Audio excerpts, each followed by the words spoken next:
दोस्तों नमस्कार। अयोध्या में भगवान राम के घर में चढ़ावा चोरी, इस खबर से देश का बच्चा बच्चा वाकिफ है। हर कोई इस खबर से परिचित अब हो गया है। कोई ऐसा नहीं बचा है देश में जो ये कह दे कि अयोध्या में भगवान राम के मंदिर में चढ़ावा चोरी की खबर उस तक नहीं पहुंची। हर कोई जानता है कि भगवान राम के मंदिर में चढ़ावा चोरी हुआ है। नया अपडेट हम आपको बता दें। नया अपडेट यह है, शंकराचार्य स्वामी अविमुक्तेश्वरानंद की भविष्यवाणी प्राण प्रतिष्ठा के पहले की, वो आज अक्षरशः सत्य हो रही है। वहीं अब ट्रस्ट के अंदर फेर बदल हुआ है, और ये फेर बदल तब हुआ है जब पूरे देश और दुनिया में जब ट्रस्ट की किरकिरी हो गई, जब ट्रस्ट की ऐसी की तैसी होने लगी, तब जाकर के ये फेर बदल हुआ है। यह जान लेना यहां जरूरी है कि अयोध्या में वहां पर एक ट्रस्ट के ओर से बैठक बुलाई गई।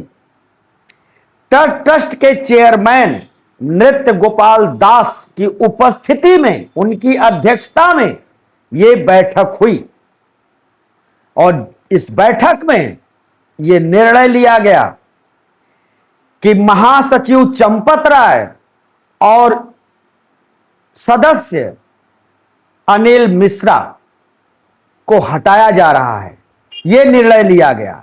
अब चंपत राय जो इसके महासचिव अब तक रहे हैं, उनकी जगह पे कृष्ण मोहन को लाया गया है। कृष्ण मोहन ये वन्य अधिकार विभाग के ये से हैं। ये उन्होंने पहले ये उसमें सर्विस करते थे, लेकिन अब ये हरदोई में रहते हैं, हरदोई के रहने वाले हैं, और ये समाज सेवा से जुड़े हुए हैं। ट्रस्ट के सदस्य भी ये हैं, तो इन्हीं को अंतरिम महासचिव बनाया गया है, यानी कार्यकारी महासचिव बनाया गया है। स्थायी सचिव नहीं बनाया गया है इनको। स्थायी महासचिव नहीं, इस बात का ध्यान दिया जाए। ये अस्थायी महासचिव के रूप में ये कार्य करेंगे। और आज प्रेस कॉन्फ्रेंस भी हुई, जिसमें कोषाध्यक्ष स्वामी गोविंद देव गिरी ने पत्रकारों को बताया, कहा कि यह दुर्भाग्यपूर्ण है कि मंदिर में इस तरह के चोरी की खबर और इस तरह के जो है अनियमितताएं आई हैं, जिससे देश और दुनिया के हिंदुओं और सनातनियों के मन में अविश्वास जगा है, अविश्वास आया है। उन्होंने स्वीकार किया, और साथ ही उन्होंने कुछ चढ़ावे दिखाए जिसको लेकर के प्रश्न पूछे जा रहे हैं। अभी हम शंकराचार्य पर आते हैं। उन्होंने जिसको गायब बताया जा रहा था, सोने के पत्थर के बने हुए रामचरितमानस 5.5 करोड़ रुपए का, उसको भी उन्होंने पत्रकारों के सामने दिखाया, और उस हार को भी दिखाया जिस हार को लेकर के प्रश्न उठ रहा था। उन्होंने चरण पादुका दिखाई, काग भुसुंडी दिखाया, ताकि काग इन सब वस्तुओं को लेकर जो भ्रम की स्थिति बनी हुई है वो दूर हो, इसका उन्होंने भरसक प्रयास किया। लेकिन सवाल अभी समाप्त नहीं होते हैं, सवाल ज्यों के त्यों हैं। यह सब आज हुआ है घटनाक्रम अयोध्या में। भगवान राम के मंदिर के लिए जो ट्रस्ट बनाई गई है, उस ट्रस्ट के बैठक में यह सब निर्णय हुआ है। ट्रस्ट के 10 सदस्य हैं, लेकिन वहां पर 7 ही सदस्य मौजूद हुए, 3 सदस्य अनुपस्थित रहे। अब हम आते हैं शंकराचार्य ने, अविमुक्तेश्वरानंद, इन्होंने भविष्यवाणी की थी जब इस मंदिर का प्राण प्रतिष्ठा होने वाला था। उसके पहले इन्होंने भविष्यवाणी की थी कि इस मंदिर में, यानी भगवान का न तो सिर अभी तैयार है, न तो बाल है उस पे, और न ही आंख है, तो बिना आंख और सिर और बाल वाले जगह पे भगवान राम या किसी भी मूर्ति की प्राण प्रतिष्ठा कैसे की जा सकती है? उन्होंने इस पर सवाल उठाया था। लेकिन उस समय पलट करके शंकराचार्य स्वामी अविमुक्तेश्वरानंद की ही निंदा की गई। इसी सनातनियों ने निंदा की, कथित हिंदुओं ने निंदा की, सत्ता पक्ष के लोगों ने निंदा की।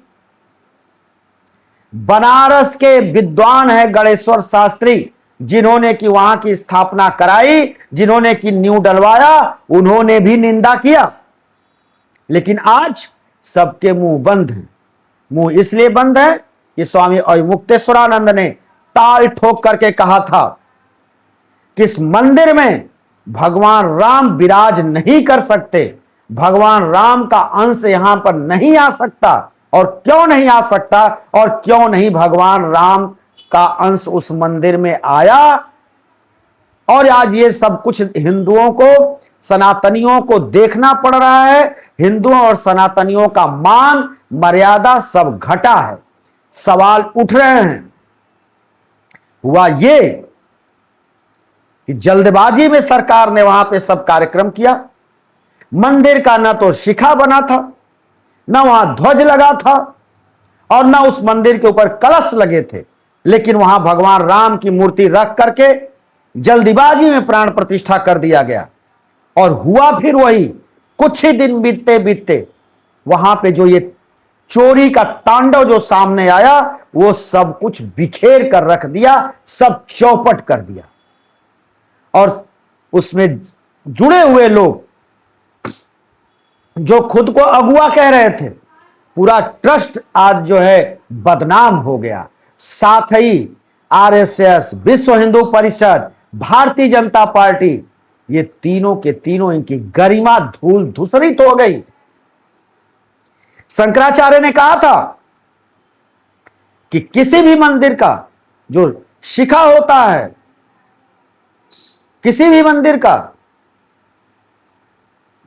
जो शिखर होता है, उस मंदिर में जिस देवता का वास होता है, उस देवता के आंख का वो प्रतीक है, आंख को दर्शाता है। उस देवता के आंख का प्रतीक होता है शिखर। और जो उस पर कलश लगते हैं शिखर के ऊपर, वो उस देवता का सिर होता है। ध्वज देवता का बाल होता है। और जब राम मंदिर में भगवान राम की मूर्ति का प्राण प्रतिष्ठा हो रहा था, तो न तो ध्वज लगा था, न शिखर बना था, और न ही कलश लगा था। और सब कुछ जो है अशास्त्रीय ढंग से किया गया।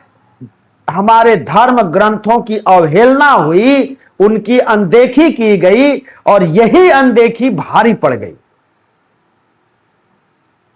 इसलिए हम कह रहे हैं कि स्वामी अविमुक्तेश्वरानंद जो शंकराचार्य हैं, उनकी वाणी, उनकी भविष्यवाणी अक्षरशः सत्य हुई, और पूरा सब कुछ जो है तार तार होकर के बिखर गया। आस्था लोगों की डूब गई। आज हिंदू और सनातन अपने आप को ठगा महसूस कर रहा है। देश का 100 करोड़ हिंदू आज शर्मिंदगी महसूस कर रहा है, सिर्फ इसलिए कि वहां हर कार्य अशास्त्रीय हुआ, हर कार्य गलत ढंग से प्रतिपादित किया गया था। सत्ता में बैठे लोग अपने फायदे के लिए, चुनाव जीतने के लिए सब कुछ अधर्म इन लोगों ने किया था। दोस्तों, हम फिर किसी दूसरी वीडियो को लेकर हाजिर होंगे। तब तक के लिए शिवमूर्ति दुबे को दीजिए इजाजत।